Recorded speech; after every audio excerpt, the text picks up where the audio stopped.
ต่อ let's go ខ្ញុំចេញមកពីក្នុងនោះហើយតែតិចស្រួលណាស្រួលដែរមួយខាងក្រៅគាត់តិចអត់នេះអារម្មណ៍មិនដែរពេលគាត់ក្រៅយើងតិចអត់តិចនេះឥឡូវតិចមិនមើលមកតិចអត់តិចខ្លាំងអត់ខ្លាំងមែនតើហ្មងតិចអញចង់តាមអត់បាយលើមកទៅរៀងបាយទៅតិចទៅ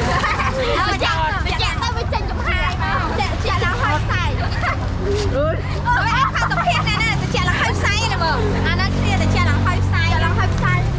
មកយើងទៅសួរឆ្នាំអារម្មណ៍គ្រូផល្លាពេលដែលគ្រូផល្លាក៏លុយបានចឹងឥឡូវទៅសួរគាត់ធ្វើបាន 20000 មកអស់គ្នាឡានទាំងអស់គ្នាយើងពូឡើងឡានហើយ